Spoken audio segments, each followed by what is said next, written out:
నమస్తే, welcome to our channel. నేను Naresh. Liquor కేసులో కవితకు దాదాపు 14 రోజుల జ్యుడిషియల్ రిమాండ్ విధించింది కోర్టు. దీనికి సంబంధించి ఆమెను తీహార్ జైలుకి పంపించింది. సో కవిత ఎప్పుడైతే తీహార్ జైలుకి వెళ్ళిందో చాలా మంది నెటిజన్లు తీహార్ జైలు కోసం వాళ్ళు గూగుల్ చేస్తున్నారు. తీహార్ జైలు ఎక్కడుంది, తీహార్ జైలు అంటే ఏందని.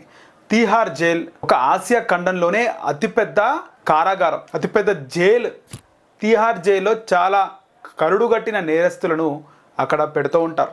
చార్లెస్ శోభరాజ్ ఒకానొక సమయంలో విదేశీయులు భారతదేశానికి పర్యటించడానికి వచ్చినప్పుడు ఆ విదేశీయుల పైన వాళ్ళు దాడి చేసి వాళ్ళను మానభంగం చేసి వాళ్ళపైన కొట్టి వాళ్ళ గోల్డ్ వాళ్ళ డబ్బులు అన్నీ కూడా గుంజుకున్నటువంటి కరుడుగట్టిన నిందితుడు చార్లెస్ శోభరాజ్. అలాంటి చార్లెస్ శోభరాజ్ని పెట్టింది తీహార్ జైల్లోనే. దీనికి సంబంధించి ముఖ్యమంత్రి రేవంత్ రెడ్డి అనేక సార్లు బీఆర్ఎస్ అధినేత మాజీ ముఖ్యమంత్రి కేసీఆర్ని చార్లెస్ శోభరాజ్తో పోల్స్తుండేవారు. అంటే ఆ స్థాయి నేరస్తుడు కేసీఆర్ కూడా అని. అలాగే కేటీఆర్ హరీష్ రావుని కూడా బిల్లా రంగాని హాస్యాస్పదమైనటువంటి ఆయన మాటలతో వాళ్ళను బిల్లా రంగా అని చెప్పేసి రేవంత్ రెడ్డి వాళ్ళని కంపేర్ చేస్తుండే. అలాంటి బిల్లా రంగా వాళ్ళు చేసినటువంటి నేరాలకు శిక్ష అనుభవించింది కూడా ఇదే తీహార్ జైల్లో. ఈ జైలు ఆసియా ఖండంలోనే అతిపెద్ద జైలు. దాంట్లోకి ఇప్పుడు కవిత వెళ్ళింది.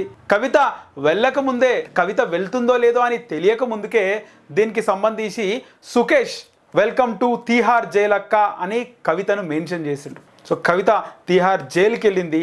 దీనికి సంబంధించి కవిత తన కొడుకుకి ఎగ్జామ్స్ ఉన్నాయి, నాకు బెయిల్ కావాలని ఆమె పిటిషన్ వేసుకున్నా కూడా ఆ పిటిషన్ని వచ్చే నెల ఏప్రిల్ 1న మేము విచారిస్తామని కోర్టు తెలిపింది. సో కవిత తీహార్ జైల్లో ఉంది.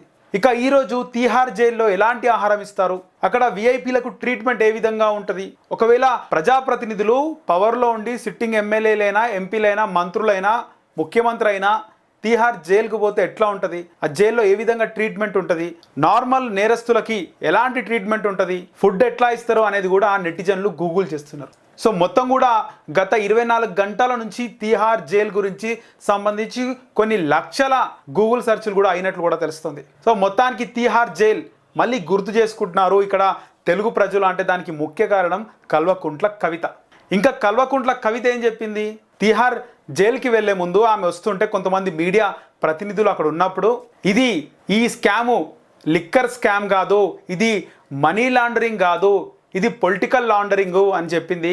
కడిగిన ముత్యంలా బయటికి వస్తా అన్నది. కానీ రాజకీయ విశ్లేషకులు అంటున్న మాట, కడిగిన ముత్యమా, ముత్యాన్ని ఎట్లా కడగాలా, నువ్వు ముత్యం అయితే ఆ ముత్యాన్ని మందుతో కడగాలి.